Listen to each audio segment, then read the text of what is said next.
welcome. So yes, I am heading up regional press at the moment for the South West for the Labour Party, but also as part of that role I am involved in the national press operation as well, with sort of weekend cover, and as you can imagine feeding in a lot of what's happening here that might be able to inform our national plans, and also vice versa when things are emerging nationally that might be useful for us down here.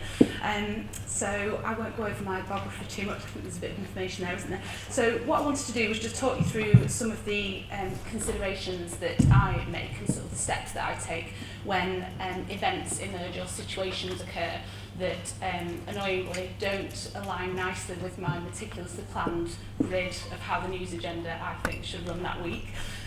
So for us, in our context, that is a pesky government announcement or a government action when a world event sort of knocks the news agenda out of sync and sort of takes over, or arguably more interestingly, when somebody says something that they shouldn't, or off script, or a little bit mad. Happens from all sides, as you may have noticed. So primarily it's a case of keeping our central aim in sight, which for us is sort of the biggest aim, which is we want to form the next government next May. We need to persuade people to vote for us. So when sort of taking the steps, it's all about, is this a situation where I can fulfil that aim? Can I persuade people to come over to us through the situation?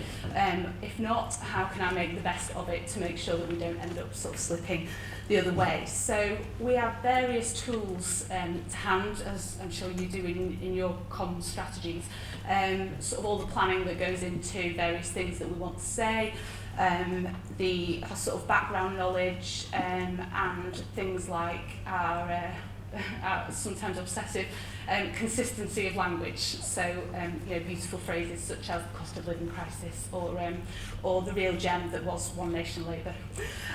So first of all, in terms of sort of a few steps, so a story breaks, I get a call from a journalist that was unexpected, so I need to think through, with that central aim in mind, being really clear, what is it that I want to do with this? Do I want to kill it off? Do I want to stop this story happening? Do I want to turn it around, get on top of it, change it in some way? Or actually, is this a real opportunity for a win if this is handled properly? So in terms of killing it off, like an example might be if a journalist rings up, which actually happened a couple of weeks ago, and said, oh, one of your shadow cabinet hasn't been seen in the House for a few days and wasn't on the front bench during topical questions, so I've heard that they're on holiday. How are you letting your shadow cabinet go on holiday for a few weeks? Obviously, out of sort of those ways that we could handle this story, that is one that we do not want to happen. So immediately I know what it is that I need to do there. In terms of sort of turnaround, you might have noticed a few months ago that the leader of the Labour Party got hungry mid-morning and decided to indulge, as we all do, I'm sure, at some point in a bacon sandwich. So that knocked the news agenda out for the day. That wasn't what we were intending to come out of that day. How do we turn that around, get on top of it? We made an assessment, can we kill this story off? No, we noticed we could not do that. But how can we make something out of this, keeping in mind again our central aim? What is it that can be a best case scenario for us? So as I'm sure you all noticed, the line was that, well, Ed's not a PR man, so what we're talking about is policy. And then, as I say, the situations where we can sort of turn them around entirely and end up really in charge and on top of this and make it a really good thing for us. Some examples to follow. So secondly, just we have a good assess of what already is known about this. So again, you can sort of get a call and they can ask you a question, and with everything that we know in terms of sort of a historical context to maybe a policy announcement or something that we know is sort of unfolding in the wings, one of the earliest lessons that I learned actually as a wet behind the ears press officer was that when a journalist rings you up and asks a question, they don't know everything. And so all this information that floods to the front of my mind in terms of, oh gosh, okay, well, we're going to have to address X, Y, and Z. No, we don't, because we don't know what's out there. Not everybody knows everything, and sort of have confidence to be able to control it, essentially, and put the bits of information out there that we want. So, I suppose, arguably most importantly, when formulating your response to something that's breaking or a situation that you weren't expecting, think about your audience, which I know sounds really obvious, but actually in sort of a heat of the moment situation where everything has been thrown out, I think it's sort of quite, very necessary to remind yourself who is it that you're talking to. So in our case, it's, is this a Westminster bubble story that real people who don't watch the Parliament channel aren't going to notice? Is this a core vote thing for us? So, you know, we're going to have to be making sure that we're on top of this and deal with this in a way that we're talking to people, our members and supporters. Is it a swing voter thing? Is it the people that we're trying to appeal to? So is it maybe one of our policies that arguably our core vote think are pretty tough and harsh, but actually it's about appealing to the people that we need to come over to us? So basically assessing who it is that you're talking to. Once that is done, time scale and speed. So is this something that we need to react to in the next few minutes? Do we have a bit of time to plan this out to make sure we can have sort of a multi-platform approach? Who has it? Do we even need to respond to it, which I think is something that we're going to get onto later. A good example recently of this and how differently, again coming back to the audience, depending on who you're talking to, is the Douglas Carswell defection a couple of months ago from the Tories across the UK. So I was actually covering that week in head office when that broke, and as a political geek and sort of stepping back from my role and what we're trying to do, I mean that's sort of really quite exciting news.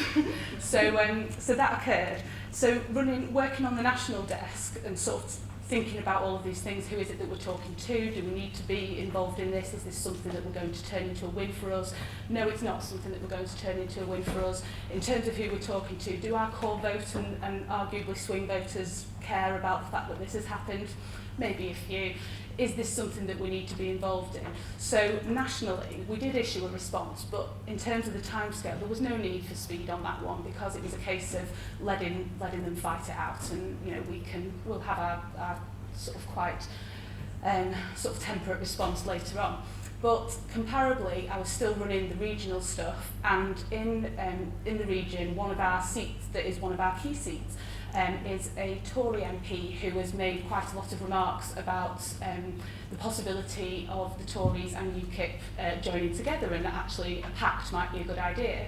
So it was just quite an interesting comparison that nationally, timescale-wise audience, completely different to how we were dealing with things in the region, in the fact that we needed to get out in front of this really, really swiftly so that we made sure that our candidate had a voice on that story and that the local press were aware that this is a story here as well. And in terms of who we were talking to, again, very different to who we were talking to nationally. So another consideration to make is the voice. Who is it that should lead on this? It doesn't always have to be sort of the candidate, the MP, the politician. A good example from last night, Home Office Minister resignation.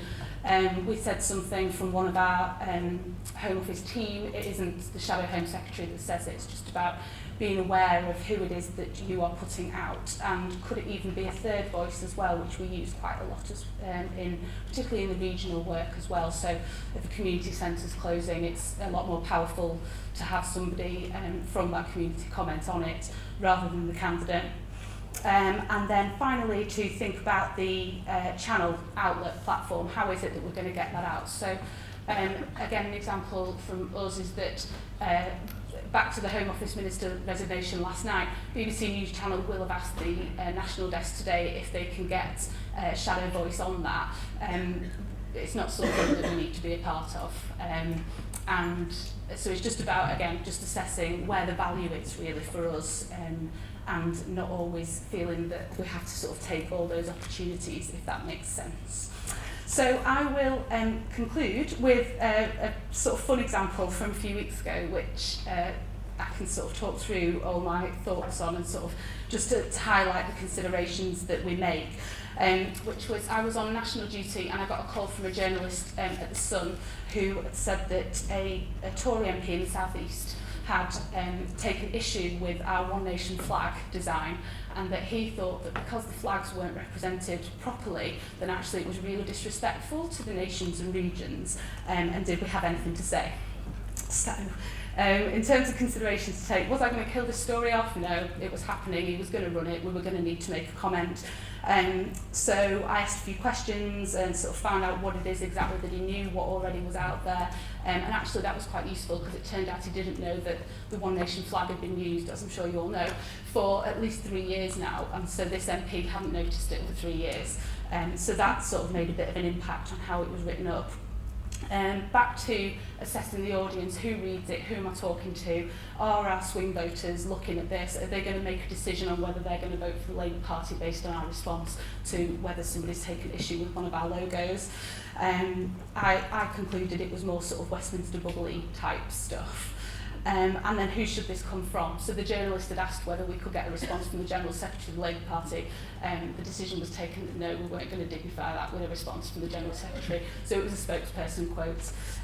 So we had a little bit of fun with it, used it as an opportunity to get our core message out, used our core language, got a nice mention for our candidate in that seat who's standing against the opposition, and made a little bit of fun out of him in the meantime as well. So just all of that in sort of quite a quick succession because the guy needed the quote within an hour or so.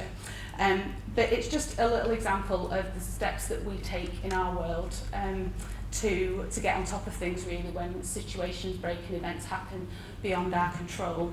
And then I think really it's just a case of then thinking about when, actually I'd argue that I'd spend maybe 80% of my time doing this, making a decision that actually we don't need to be part of this and choosing where it is that the value is for you. So hopefully that is of relative interest before we go into other speakers and then the Q&A. Thank you.